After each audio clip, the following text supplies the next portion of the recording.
दोस्तों, एक कविता नाम की महिला जो कि पेशे से एक सरकारी स्कूल में टीचर होती है। वो देखने में थोड़ा-सा मोटी होती है, शरीर से थोड़ा मोटी होती है, जिसकी उम्र महज़ करीब-करीब 35 साल के आसपास रही होगी। जो कविता थी वो देखने में काफ़ी ज़्यादा खूबसूरत होती है। वो 35 साल की थी लेकिन लग रहा था कि ये 25 ही साल की है। और एक अफ्रीकन का काला आदमी जिसका नाम टेम्बो जॉनसन होता है और उसकी उम्र करीब-करीब 27 से 28 साल की रही होगी। कविता उसे अपना कमरा किराए पर दे देती है। अब जो अफ्रीकन का आदमी होता है वो कविता के घर में रहने लगा था। उसे रहते-रहते कविता के घर में करीब-करीब 1-2 महीने जब बीत जाते हैं, तभी कविता के दिमाग में एक आइडिया आता है कि क्यों ना इसे 2 महीने का किराया पहले ही ले लिया जाए। अब जो कविता होती है वो धीरे-धीरे अपने पाँव से धीरे-धीरे उसके कमरे की ओर जा रही होती है। बाहर से दरवाज़ा खटखटाती है, जॉनसन जॉनसन, लेकिन अंदर से कोई भी जवाब नहीं आता है। पास में एक खिड़की लगी होती है। खिड़की का पर्दा हटाकर जब देखती है तो जो अफ्रीकन का आदमी होता है वो फ़ोन में कुछ अश्लील वीडियोज़ देख रहा होता है और वो निर्वस्त्र लेटा होता है। उसके शरीर पर एक भी वस्त्र नहीं होते हैं। कविता होती है वो सब देखकर उसके पाँव के तले ज़मीन खिसक जाती है।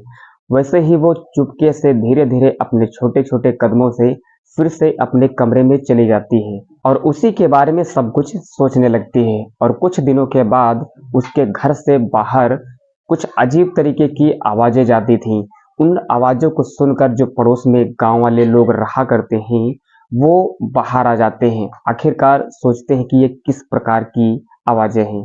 जैसे ही वो लोग कविता के दरवाजे को तोड़कर उसके घर में जाते हैं तो सच में जब वो उस दृश्य को देखते हैं तो उनके पाँव के तले ज़मीन खिसक जाती है, क्योंकि जो अफ्रीकन आदमी होता है वो कविता के साथ कुछ ऐसी दर्दनाक घटना को अंजाम दे रहा होता है कि जब आप भी इस कहानी को दोस्त सच में पूरा सुनोगे तो आपके पाँव के तले भी ज़मीन खिसक जाएगी। आप सोचने पर मजबूर हो जाओगे।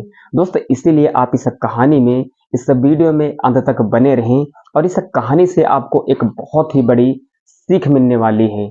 आज की जो कहानी है ये बहुत ही रोचक और दिलचस्प होने वाली है। तो वीडियो स्टार्ट करने से पहले दोस्त आपसे छोटी सी रिक्वेस्ट है कि भाई के चैनल को सब्सक्राइब नहीं किया है तो प्लीज़ चैनल को सब्सक्राइब एंड वीडियो को लाइक ज़रूर करके जाना, ताकि हमारा मनोबल बढ़ा रहे और मैं आपके लिए नई-नई इंटरेस्टिंग वीडियो, मनोरंजक वीडियो लाता रहूँ। नमस्कार दोस्तों, स्वागत है आप सभी लोगों का हमारे यूट्यूब चैनल पर। दोस्त, आप सभी कैसे हैं? आशा करता हूं कि आप सब बहुत अच्छे होंगे, ज़बरदस्त होंगे और एंजॉय से मेरी वीडियो को देख रहे होंगे। दोस्तों, आज जो सच्ची कहानी मैं आपको सुनाने जा रहा हूं, ये सच्ची कहानी है दिल्ली के इंद्रपुरम कॉलोनी की। वहां पर मात्र 2 लोग रहा करते हैं, माँ और बेटा। कविता के जो पति थे उनका 3-4 साल पहले देहांत हो गया था, इस वजह से घर में 2 लोग ही रहा करते हैं। बेटा कहीं बाहर हॉस्टल में पढ़ाई किया करता है। जो कविता होती है वो एक सरकारी टीचर होती है। इसी बीच अफ्रीका का एक काला आदमी वो दिल्ली घूमने आता है। दिल्ली की जो भी ऐतिहासिक जगह होती हैं वो घूमने के लिए आता है। अक्सर करके जो विदेशी लोग होते हैं वो भारत में ही घूमने आते हैं, क्योंकि भारत में बहुत अच्छी-अच्छी जगह है घूमने वाली, जैसे ताजमहल है, लाल किला है, इंडिया गेट, ये सारी चीज़ें। तो अफ्रीकन आदमी भी इंडिया घूमने आता है। अच्छा, घूमने के साथ-साथ जो अफ्रीकन आदमी होता है वो रेड लाइट एरिया में भी जाता है, कोठे पर जाता है, वहाँ पर लड़कियों के साथ शारीरिक संबंध जैसी घटनाओं को भी अंजाम देता है। गुप्त तरीके से उनके साथ गलत काम भी किया करता है। अब इन चीज़ों से जो अफ्रीकन आदमी का जो मन था, दिल था, वो पूरी तरह से भर चुका था।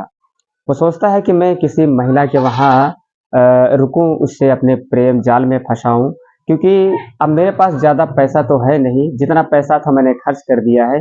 अब वो वहीं गली में, दिल्ली के गली में इधर-उधर कमरा किराए पर ढूँढ रहा होता है।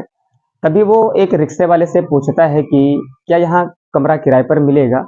तभी जो रिक्शा वाला कहता है कि ये जो इधर गली गई है, इंद्रपुरम कॉलोनी नाम है, यहाँ पर एक महिला है, उसका घर काफ़ी बड़ा है, उसके घर में करीब-करीब 5 से 6 कमरे खाली हैं, तो तुमको वहाँ कमरा किराए पर मिल सकता है। अब अफ्रीकन आदमी इंद्रपुरम नगर जाता है। वहाँ पर जैसे ही घर की बेल बजाता है, वहाँ से एक महिला निकलती है। वो पूछती है कि तुम कौन हो? अब जो अफ्रीकन आदमी होता है वो कहता है कि मुझे किराए पर कमरा चाहिए, क्या तुम्हारे घर में क्या कमरा खाली है? तभी जो कविता होती है वो मन में सोचती है कि मेरे घर में आखिरकार कमरा खाली ही है, अगर मैं इनको रेंट पर कमरा दे दूँगी, तो इससे क्या फ़र्क पड़ेगा? थोड़ा बहुत मेरा खर्चा है वो चल जाएगा। कहती है कि हाँ, मेरे घर में कमरे जो हैं वो किराए पर खाली हैं। तभी जो वो होता है वो घर के अंदर एंटर करता है, घर के अंदर जाता है। जो कविता होती है उसको अपने सारे जो भी रूम होते हैं, वो दिखा देती है। अब उसको एक कमरा पसंद आता है, कहता है कि मैं यही कमरा लूँगा, मैं यहीं पर रुकूँगा। अब वो उसी कविता के घर में रहने लगा होता है।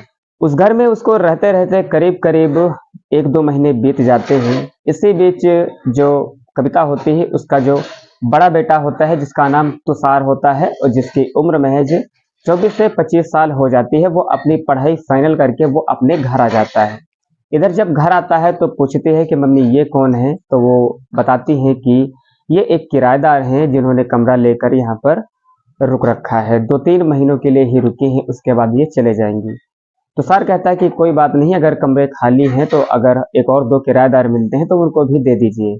इधर जो कविता होती हैं वो अपने बेटे की शादी के लिए सोच रही होती हैं। कहती कि बेटा अब तुम जवान हो गए हो, तुम शादी के लायक हो, अब तुम शादी कर लो। अब कविता जो होती हैं बहुत जल्दी अपने बेटे को एक शादी के बंधन में बाँधने वाली थी। अब तुषार के लिए जो उसकी माँ कविता होती हैं वो लोगों से रिश्ते के लिए कहने लगती हैं कि मेरे बेटे की शादी करा दो, मेरा बेटा शादी के लायक है। अब करीब-करीब 2 से 3 दिन में ही कविता के पास एक कॉल आता है खुशखबरी के साथ कि तुम्हारे घर मेहमान आने वाले हैं, एक बहुत ही अच्छा रिश्ता है, तुम इस रिश्ते को मत ठुकराना। लड़की भी काफ़ी ज़्यादा पढ़ी-लिखी है और जो लड़की के घर वाले हैं वो काफ़ी ज़्यादा दौलतमंद हैं, शोहरतमंद हैं। लड़की के घर आते हैं, तुषार को पढ़ा हुआ देखकर और स्मार्ट देखकर अपने बेटे की शादी फिक्स कर देते हैं। उनकी तरफ से शादी तय हो जाती है। इधर जो लड़के की तरफ से हैं, वो अफ्रीकन जो आदमी होता है टेम्बो जॉनसन, वो भी साथ में लड़के को देखने जाता है और जो तुषार होता है वो भी पहली नज़र में ही अपनी वाइफ़ को, उसका नाम अमिता होता है, अमिता को देखकर वो भी पसंद कर लेता है। अब अमिता और तुषार के शादी की बातें होने लगती हैं, तो वो लोग शादी की डेट को फिक्स करा देते हैं कि ये मुहूर्त अच्छा है, इस मुहूर्त में ही शादी कर लो। करीब-करीब 1 से डेढ़ महीने में अमिता और तुषार की शादी हो जाती है। शादी होकर जैसे ही घर आती है, जो भी रस्म-रिवाज होती हैं, वो सारी निभाई जाती हैं। जैसे ही 3 से 4 महीने बीतते हैं, तुषार की जो पत्नी होती है अमिता, वो कहती है कि चलो जी कहीं हम बाहर रहेंगे अब। अब जो तुषार होता है वो अपनी माँ से पूछता है कि मेरी पत्नी मुझे बाहर रहने के लिए बोल रही है। तो उसकी जो माँ होती है कहती कोई बात नहीं बेटा, अगर तुम बाहर रहना चाह रहे हो, तो तुम बाहर रह सकते हो। इस चीज़ से मुझे ज़रा-सा भी इतराज़ नहीं है। जो अमिता तुषार होते हैं दोनों लोग फ्लाइट से कहीं विदेश चले जाते हैं। अब वहाँ पर उनकी ज़िंदगी हसीन तरीके से बीत रही होती है। अब इधर जो कविता होती है और अफ्रीकन आदमी, वो दोनों लोग घर में अकेले रहा करते हैं।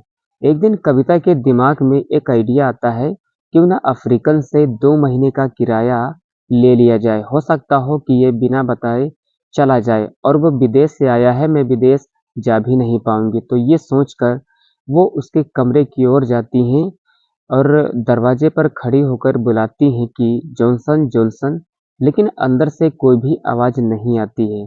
जैसे ही पास में एक खिड़की होती है, जाकर देखती हैं तो जो अफ्रीकन आदमी होता है वो गलत काम कर रहा होता है, अपने हाथों से अपने आप को संतुष्ट कर रहा होता है और वो फ़ोन में कुछ अश्लील वीडियोज़ देख रहा होता है, बिना कपड़ों के वो लेटा होता है। ये सारा दृश्य देखकर जो कविता होती है, उसके पाँव के तले ज़मीन खिसक जाती है और फिर से धीरे-धीरे वापस अपने कमरे में आ जाती हैं और कविता उसके बारे में सोचने लगते हैं। अच्छा, कविता का भी बहुत ज़्यादा मन किया करता है क्योंकि उसका जो पति था, वो पहले ही ख़त्म हो चुका था। इस तरह से वो विधवा थी, तो वो इस चीज़ का चरम सुख उसे नहीं मिल रहा होता है। तो कविता उस चीज़ के बारे में सोचने लगती है कि अगर मैं इधर-उधर कहीं कुछ करूँगी तो मेरी बहुत ज़्यादा बदनामी होगी और यहाँ घर में हम और ये दोनों अकेले हैं। अगर यहाँ पर मैं इनके साथ कुछ करूँगी तो कोई ना तो जान पाएगा, ना तो कोई कुछ कहेगा। तो उसके दिमाग में ये सब चलने लगता है। अच्छा, जो जॉनसन होता है वो ज़्यादा बातचीत नहीं किया करता है, ना तो कविता ज़्यादा बातचीत किया करती है। एक दिन ऐसे ही जो कविता होती है, वो अफ्रीकन के सामने छोटे-छोटे कपड़े पहनकर घर में रहा करती है, टहला करती है। तो जो अफ्रीकन होता है उसे देखकर बहुत ज़्यादा उसका मन बिगड़ने लगता है, जो उसका दिमाग खराब हो जाता है।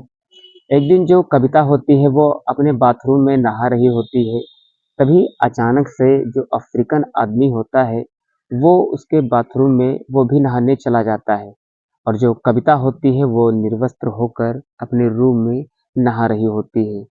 इधर जो अफ्रीकन होता है वो जैसे ही कमरे में जाता है वैसे ही कविता के गोरे गोरे शरीर को देखकर उसका दिमाग खराब होने लगता है और उसके दिमाग में कुछ गलत चलने लगता है, उसके साथ हमबिस्तर होने को सोचने लगता है। इधर कविता भी कहती है कि शर्माओ नहीं, परेशान ना हो, यहाँ हमारे तुम्हारे बीच कोई तीसरा नहीं है।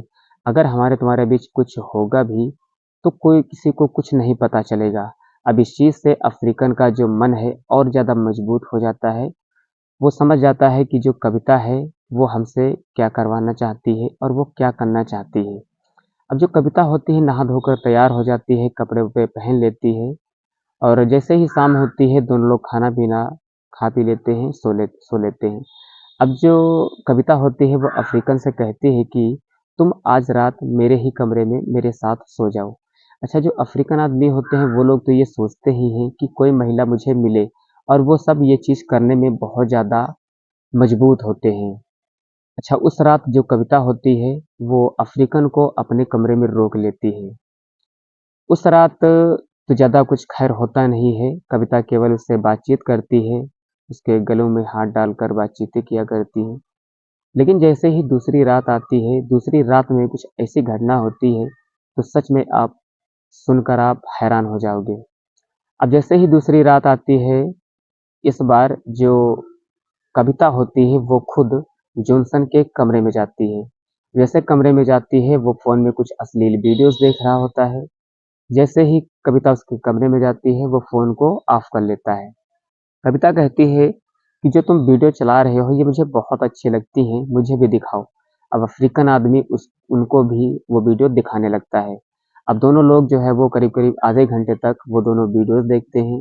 इधर कविता के मन में बहुत ज़्यादा शरीर में उत्तेजनाएँ बढ़ने लगती हैं और वो धीरे-धीरे उसके जिस्म पर हाथ फेरने लगती हैं, उसके पैरों पर पैर रखने लगती हैं। अफ्रीकन समझ जाता है कि अब ये क्या करने वाली है, क्या नहीं करने वाली है। तुरंत जो अफ्रीकन होता है, वो उनके साथ गुप्त तरीके से, इतनी दर्दनाक तरीके से शारीरिक संबंध जैसी घटना को अंजाम देता है। करीब-करीब रात में वो दोनों 3 से 4 बार हमबिस्तर होते हैं। उसकी जो चीखें-पुकारें थीं, वो पूरे कमरे में गूंजती हैं, जहाँ तक उसकी आवाज़ें बाहर भी जा रही होती हैं। आस-पड़ोस के जो लोग होते हैं, उसकी आवाज़ों को सुनकर घर से बाहर निकल आते हैं। एक दिन इतना कविता चीख रही होती है इस तरह से मानो कि उसे कोई जिंदा जला रहा हो।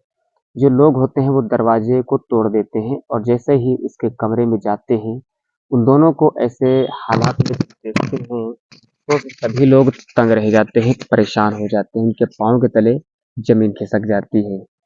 अब इधर जैसे ही लोग देखते हैं उन दोनों को आपत्तिजनक हालात में, वैसे ही वो लोग पुलिस को फ़ोन कर देते हैं। पुलिस फ़ौरन आती है और लोग वहाँ पर मुखबरी पुलिस करती है, लोग बताते हैं कि ऐसी-ऐसी बात है। तो अफ्रीकन को गिरफ्तार करके पुलिस अपने थाने ले जाती है। लेकिन उसके दूसरे दिन जो कविता होती है वो थाने जाती है और उसे कहते हैं कि साहब इनकी कोई गलती नहीं, मैंने जो किया है वो अपनी मर्ज़ी से किया है, मैं इनसे प्यार करती हूँ, इनको ज़मानत दे दो। अब उसकी ज़मानत हो जाती है, वो घर वापिस आ जाता है। इधर अचानक अफ्रीकन के घर से एक बार फ़ोन आता है कि उनके पिताजी की जो तबीयत है बहुत ज़्यादा ख़राब है। अफ्रीकन अपनी हालात बताता है कविता से, तो कविता कहती है कि ठीक है, कोई बात नहीं, आप चले जाओ, लेकिन कोशिश करना बहुत जल्दी तुम फिर से वापस आ जाओ। क्योंकि कविता की जो ख़्वाहिश थी, इच्छा थी, वो अफ्रीकन से पूरी हो रही थी। अब जो कविता होती है वो उससे किराया भी नहीं माँगती है, उसके पास थोड़े बहुत पैसे होते हैं, कविता उसको दे देती है और उसको भेज देती है। अब जो अफ्रीकन होता है वो अपने देश वापस चला जाता है, लेकिन फिर अफ्रीकन वो वापस नहीं आता है। कविता इधर इंतज़ार करती रहती है, लेकिन अफ्रीकन कभी वापस नहीं आता है। तो दोस्त इस कहानी का अंत यहीं पर होता है। वीडियो सुनने में आपको कैसी लगी? अगर अच्छी लगी तो वीडियो को लाइक और चैनल को सब्सक्राइब ज़रूर करके जाना। मिलते हैं नेक्स्ट वीडियो में, तब तक के लिए धन्यवाद। और इस वीडियो से आपको सीख ये मिली कि अगर कोई भी अनजान आदमी हो, उसको अगर आप महिला हो खासकर, तो अगर उसे कमरा किराए पर देती हो तो आप सतर्क रहो